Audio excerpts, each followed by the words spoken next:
ఉమ్మడి ఆదిలాబాద్ జిల్లాలో రాజకీయ పరిణామాలు వేగంగా మారుతున్నాయి. అసెంబ్లీ ఎన్నికల్లో కాంగ్రెస్ విజయంతో కౌన్సిలర్లు తిరుగుబాటు బావుటా ఎగరేస్తున్నారు. మున్సిపల్ చైర్మన్, వైస్ చైర్మన్లపై అవిశ్వాస తీర్మానాలు ప్రవేశపెడుతున్నారు. ఇవాళ నస్పూర్ మున్సిపాలిటీ, బెల్లంపల్లి మున్సిపాలిటీలో కౌన్సిలర్లు అవిశ్వాస తీర్మానం ప్రవేశపెడుతున్నారు. నస్పూర్ మున్సిపాలిటీలో నేడు అవిశ్వాసం ప్రవేశపెట్టబోతున్నారు. Municipal chairman Eesampalli Prabhakar, vice chairman Thota Srinivas పై అవిశ్వాసం పెట్టారు కౌన్సిలర్లు. Notice అందగానే vice chairman Thota Srinivas రాజీనామా చేశారు. దీంతో వైస్ చైర్మన్ పీఠాన్ని కాంగ్రెస్ హస్తగతం చేసుకుంది. కొత్త మున్సిపల్ చైర్మన్ గా వేణు, వైస్ చైర్మన్ గా గెల్లు రజితను ఎన్నుకునే అవకాశం ఉంది. అటు బెల్లంపల్లి మున్సిపల్లోనూ అవిశ్వాస తీర్మానాన్ని ప్రవేశపెడుతున్నారు కౌన్సిలర్లు. ఇప్పటికే 21 మంది కౌన్సిలర్లు బీఆర్ఎస్ కు రాజీనామా చేశారు. అసంతృప్త కౌన్సిలర్లు కాంగ్రెస్ లో చేరనున్నారు. మాజీ ఎమ్మెల్యే దుర్గం చిన్నయ్య వైఖరి నచ్చక పార్టీని వీడుతున్నట్టు వారు ప్రకటించారు. దీంతో ఈ మున్సిపాలిటీ కూడా కాంగ్రెస్ ఖాతాలో చేరబోతోంది. కాంగ్రెస్ బలం 11 నుంచి 32కు చేరుకుంది.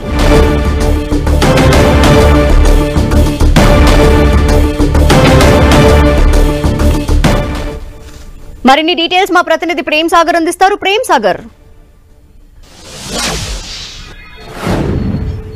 రైట్ ధనలక్ష్మి, వరుసగా మున్సిపాలిటీలకు సంబంధించి కాంగ్రెస్ పార్టీ కైవసం చేసుకుంటున్న పరిస్థితి ఉంది.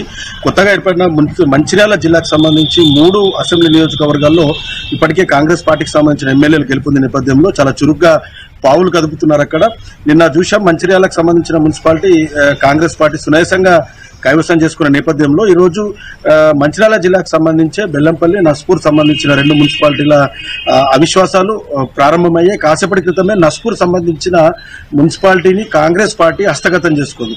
సో ఇందులో ట్విస్ట్ ఏంటంటే బీజేపీ కూడా సపోర్ట్ చేసిన పరిస్థితి ఉంది. నస్పూర్ సంబంధించి మొత్తం 19 మంది కౌన్సిలర్ల మద్దతుతో నస్పూర్ మున్సిపాలిటీని కాంగ్రెస్ పార్టీ కైవసం చేసుకున్న పరిస్థితి ఉంది. ఈ అవిశ్వాసంలో మొత్తం 6 కాంగ్రెస్ పార్టీకి సంబంధించిన కౌన్సిలర్లు పాల్గొన్నారు. 10 మంది బీఆర్ఎస్ సంబంధించి అసంతృప్త నేతలు, దాంతోపాటు 2 సిపిఐ, 1 బీజేపీ కౌన్సిలర్ మద్దతు ఇచ్చిన పరిస్థితి ఉంది. సో మిగతా 6 బీఆర్ఎస్ సంబంధించి పార్టీలో ఉండదలుచుకున్నారు కాబట్టి 6 కౌన్సిలర్లు గైరాజరైన పరిస్థితి ఉంది. సో 19 మంది అవిశ్వాసానికి అవసరం పడ్డ కౌన్సిలర్ల సంఖ్యాబలం ఉంది కాబట్టి నస్పూర్ మున్సిపాలిటీ ప్రస్తుతం కాంగ్రెస్ పార్టీకి సంబంధించి హస్తగతమైంది. సో చైర్మన్, వైస్ చైర్మన్లకు సంబంధించిన ఎంపిక ప్రక్రియ ఎవరిని ఉంచాలన్న దానిపైన చర్చ జరుగుతున్న పరిస్థితి ఉంది. సో బెల్లంపల్లి మాత్రం కొంత సినిమా టైపులో కొనసాగుతున్న పరిస్థితి ఉంది. నిన్న మొన్నటి వరకు కూడా ఈ రోజు ఉదయం పూర్తి స్థాయిలో కౌన్సిలర్లు అందరూ వచ్చి బెల్లంపల్లి మున్సిపాలిటీకి సంబంధించి అవిశ్వాసంలో పాల్గొంటారని చెప్పినప్పటికీ కూడా జస్ట్ ఇప్పుడే బీఆర్ఎస్ సంబంధించిన అసంతృప్త కౌన్సిలర్లు 20 మంది ప్రస్తుతం బెల్లంపల్లి మున్సిపాలిటీ చేరుకున్నారు అవిశ్వాసానికి సంబంధించి. సో ఇంకో 3 కౌన్సిలర్ల మద్దతు అవసరం ఉంటుంది. బెల్లంపల్లిలో మొత్తం 34 కౌన్సిలర్లు ఉన్నారు. సో ఇంకా అవిశ్వాసం నెగ్గాలంటే 23 మంది సభ్యులు అవసరం కాబట్టి ప్రస్తుతం 20 మంది మాత్రమే, అది కూడా బీఆర్ఎస్ కౌన్సిలర్లు మాత్రమే హాజరైన పరిస్థితి ఉంది. ఇంకా కాంగ్రెస్ పార్టీ కావచ్చు, బీజేపీకి సంబంధించిన 1 కౌన్సిలర్ రావాల్సి ఉంది.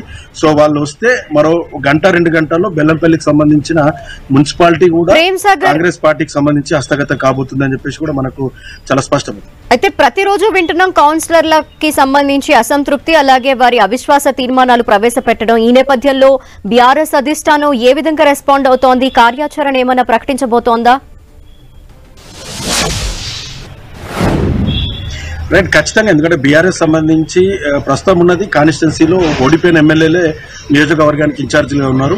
బెల్లంపల్లి మనం చూసుకుంటే దుర్గం చిన్నయ్య మాజీ ఎమ్మెల్యే ఆయన ఇన్ఛార్జ్ ఉన్నారు. ఆయన వైఖరి నచ్చకనే 21 మంది కౌన్సిలర్లు నిన్న లేక మొన్న అధిష్టానానికి ఒక లేఖను పంపించారు. మేము బెల్లంపల్లి మాజీ ఎమ్మెల్యే పట్ల అసంతృప్తిగా ఉన్నాము అన్న, పార్టీని వీడబోతున్నామని చెప్పేసి లేఖ పంపించినప్పటికీ కూడా అధిష్టానంలో ఎలాంటి అక్కడి నుంచి రెస్పాన్స్ రాలేదు.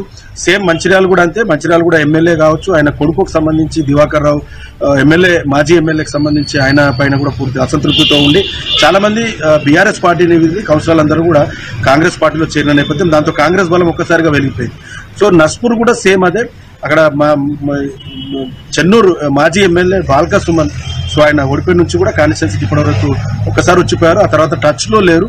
సో పోతే పోనీ అన్న యాంగిల్లో బీఆర్ఎస్ సంబంధించిన స్థానిక నేతలు వివరిస్తున్నట్టు మనకు తెలుస్తుంది. సో చాలా వరకు కౌన్సిలర్లు అంతా కూడా కాంగ్రెస్ పార్టీని చేరడంతోనే వీరి బలం పెరిగిపోయి పూర్తి అధిష్టానం పట్టించుకొని నేతల సంబంధించిన అసంతృప్తుల్ని ఆ నేపథ్యంలోనే మున్సిపాలిటీలు అన్ని కూడా చేజారుతున్న పరిస్థితి. సో మరికొన్ని రోజుల్లో నిర్మల్ మున్సిపాలిటీ కూడా అవిశ్వాసం పెట్టే యోచనలో ఉన్నట్టు కూడా మనకు తెలుస్తుంది. Thank you Prem Sagar.